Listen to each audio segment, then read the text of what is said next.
Te mando un abrazo, ¿cómo te va?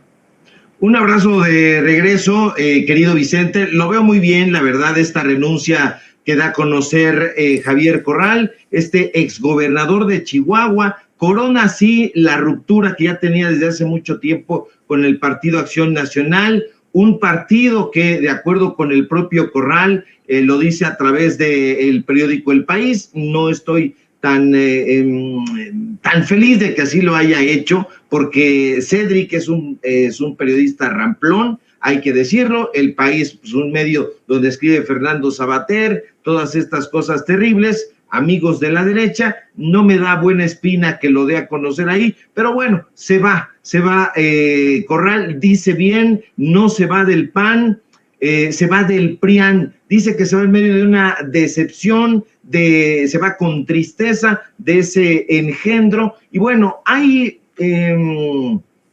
panistas notables, no, en este momento no, pero sí los hubo, hay que decirlo, en un partido muy importante que en su momento sí fue contrapeso. Hay que decirlo, no es que se repartieran eso, decir ese tipo de cosas es una reducción infame, es no conocer la historia. La verdad es que el Partido Acción Nacional sí tuvo personajes muy importantes, su fundador, nada más ni nada menos que Manuel Gómez Morín, un político que fue además rector de la Universidad Nacional de México, que después se convirtió en la Universidad Nacional Autónoma de México, un personaje que no por nada formó parte del célebre grupo Los Siete Sabios de México, un importante legislador en temas de política monetaria. Eso no se puede negar. ¿Qué decir, por ejemplo, de un personaje como Manuel J. Cloutier o Manuel de Jesús Cloutier, quien en su momento le imprimió a la campaña presidencial del PAN una dinámica nunca antes vista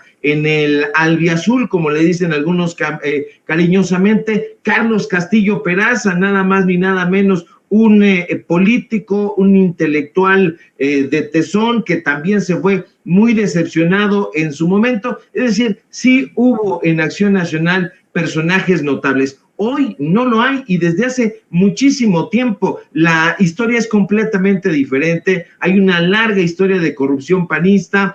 Por eso Javier Corral dice, y lo entiendo, que se va con muchísima tristeza. En los hechos, en efecto, sí estaba separado de la vida partidista desde hace tiempo. Él dice que más o menos desde hace 3 años. Y bueno, sí hay la duda de si se irá a Morena o no. De acuerdo con sus propias palabras, no tiene pensado irse ni a Morena ni a ningún partido político, porque él dice que sí va a seguir participando en la vida política, pero no va a tener, de acuerdo con sus propias palabras, ninguna pertenencia política. ¿Ganaría el pueblo de México teniendo a un político tan competitivo como Javier Corral en la izquierda? Probablemente sí o probablemente no, dependiendo cuáles fueran las ideas que lo están animando. Aquí da sus razones, que no son necesariamente las ideas.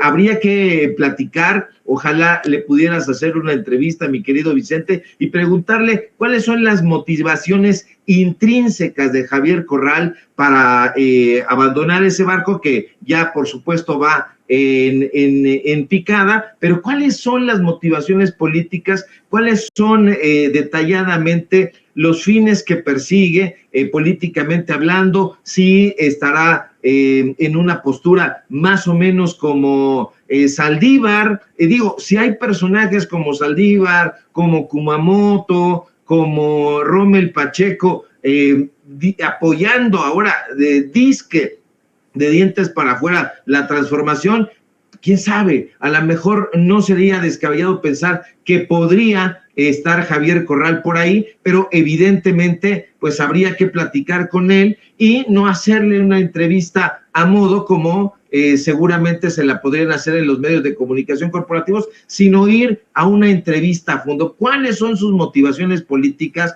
¿Cuáles son sus motivaciones intelectuales? Que sin duda las tendrá, pero que es un político notable, sí, lo vimos en esos debates históricos notabilísimos que tuvo con Gerardo Fernández Noroña. Gerardo Fernández Noroña, hoy por hoy, uno de los oradores más importantes en la historia del PT, en la historia de la izquierda mexicana. Y bueno, pues sería muy relevante saber cuáles son, insisto, las motivaciones que tiene intelectuales y políticas Javier Corral, cuáles son sus intereses, porque seguramente los tendrá. En fin, una entrevista que yo creo que se puede hacer en este medio de comunicación, mi querido Vicente, porque sabemos que aquí se habla sin censura y sin pelos en la lengua.